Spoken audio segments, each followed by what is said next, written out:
Hello everyone, today we are looking at Mercenaries 2 World in Flames. This is definitely one of my favorite games, kind of nostalgic for it I guess, because the game itself was just really good. Out of all the games, I know kind of Red Faction, Battlefield, the old ones, they had a lot of credit for destructible cover and buildings, but this game for me takes the cake because pretty much the entire downtown, not just small one-story, two-story houses, but the entire downtown is destructible from skyscrapers. It is insane. And by the end of the game, you're able to level an entire city block, and it's just absolute madness. And I know it's probably just, the smoke comes up and it hides the little graphical, effects that essentially it's transforming one skyscraper into just a pile of rubble. So it's not like as dynamic as perhaps Battlefield, where you could take out multiple, sections of a house out and still keep it standing. So there's a lot more different things you can do, but the main thing with Mercenaries is that you can absolutely devastate and annihilate an entire building, or it makes you feel like you do, which is really fun and really cool.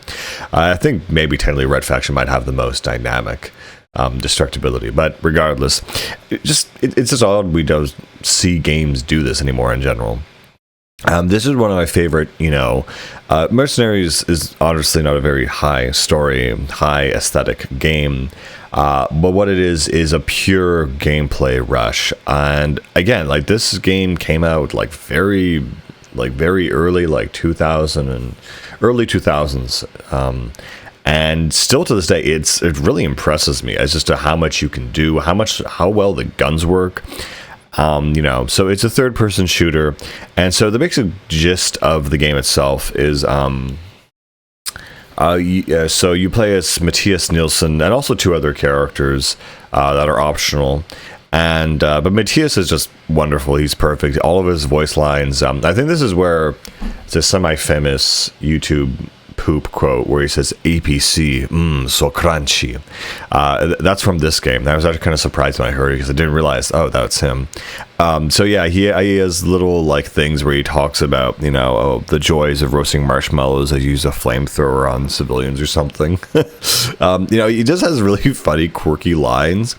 And again, he's not trying hard to be funny. He just is funny, kind of thing. But yeah, this game is very complex. It has that Grand Theft Auto style thing where you can attack civilians, you can hijack vehicles, but you also have an array of guns and explosives that will affect the environment, which is very advanced. This is the kind of game that I feel like would be a lot more famous or well known because it kind of outdid what Grand Theft Auto was doing at the time by, I would say, a long shot. And I guess speaking of Grand Theft Auto, the story is more or less the same. So you get hired by this guy called Solano to basically rescue one of his generals at the beginning of the game. And of course, he betrays you, does not pay you, and and you get betrayed by your other contact. So the story in this game is you take revenge on this guy. He's basically instituted a coup on the Venezuelan government, trying to nationalize their oil. And so the parody on BP is UP, which is Universal Petroleum, which is then used to essentially come in and basically take out Solano and his new corrupt regime. So I guess I kind of like that setup where okay, Solano's a bad guy, but the only reason that the Western powers are here is literally for oil. There's no, it's very I don't know, very much like Mercenaries. There's no one essentially good in this story except for your main character that you're just looking out for yourself. And on that point, oil and cash are the two biggest resources in this game. And you come across them in the open world where you can basically extract them. Again, kind of like Metal Gear Solid 5, you send down a marker for your helicopter to come pick it up. And so because you only have so many of those and so much fuel, because it costs fuel to get your helicopter, get the money, and you need money to buy fuel, it's a delicate balance between these two basic resources, really. Again, though, this game is like super advanced because I'm making references to like modern games, like modern GTA and Metal Gear Solid 5. It's this game was just very advanced and again like a lot of fun. So what about the game itself? Well, there you have an array of different kind of rifles, some that are used by Universal Petroleum, some that are used by the Rebels, obviously like AKs and all the basic stuff, and then the more advanced things are the bullpup rifles. And of course you have pistols, rocket launchers, grenade launchers, RPGs, the standard array, really. But what makes this game, I think, very interesting and very different is the amount of things you can spawn or use. And again, very similar to Metal Gear Solid 5, you have an array of different bombing tactics, from carpet bombing, to artillery, Moab, which is mother of all bombs, tactical, jet fighter strike or something. There's a lot of interesting and different and nuanced ways to bomb something, apparently. Like, this game gets really much into the aspect of how do you blow something up real good. Aside from that, you can also spawn in vehicles, again, like Metal Gear Solid 5, that you would need to either purchase or recruit from the field. And so, essentially, you would select everything from an APC to a slight tank to a large tank, to Jeeps and everything else, and basically they would come in and spawn in via helicopter. So yeah, like it's very, very fun. I mean, I guess even Metal Gear Solid 5, who were really comparing the two, I would say while that's a little bit more realistic, I would say this one is actually more fun. Extremely well-made game, just ridiculous. And throughout the story, you're chasing leads, trying to track down Solano and his contacts and find a way to where he's going to be so you can take him out. There are also side contracts and side missions you can do, VIPs that you have to capture alive or dead, actually, and basically send them back for their bounties as for some extra cash. Of course, you will find many oil tankers around the world as it becomes the new popular resource, which of course, as I said, you can extract via helicopter, or the more fun way is that they also serve as very nice explosives, which you can basically use to destroy enemy bases. And the story kind of climaxes where it turns out that Solano might have a nuclear weapon, and so you have to use a penetrator strike on this bunker in order to destroy the facility so he's not able to launch it.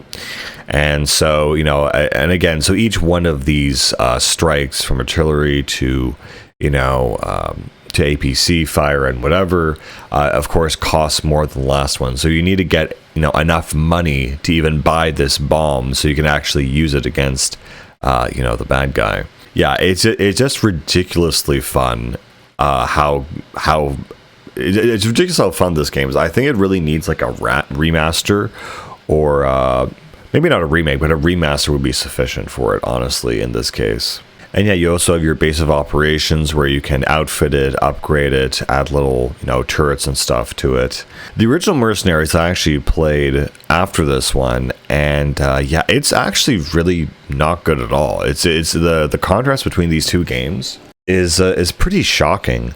The first game, however, takes place in North Korea, and so you're kind of there to, take out the Korean government and whatever, but it is really, again, not quite as polished, and like really unpolished, frankly, not quite as good. And it's just very, very gray, very kind of broken down, very, not, designed well. I played the first Mercenaries for 5-10, well, I mean, maybe like half an hour, but eventually I said, I can't play this. It was leaning too hard into the military role and not into the absolute ridiculous destructibility role that we got in this game. And again, this game has been like the golden standard for destructibility for, at least for me, for quite a while. And when I think about destructibility, I really do think of this game. I don't know, stuff is fun to blow up. They have one mini game where you have to destroy Solano's cars, and they like will throw it in the air. You have to shoot it from like a rocket propelled ammunition from a turret. This game is just ridiculous. It is absolutely ridiculous. They of course give you C4 and all this other stuff. It is so much fun to play this game, and it's so ridiculous. The only thing that would improve it from a modern perspective is maybe a grappling hook, so you don't have to like drive everywhere, so they have a good range. And it's funny because I think it was not long after this that a very similar game, Just Cause, released. So anyway, I love this game. It's an absolute classic. I'd really recommend for anyone to come pick it up. But yeah, that's it, guys. See ya.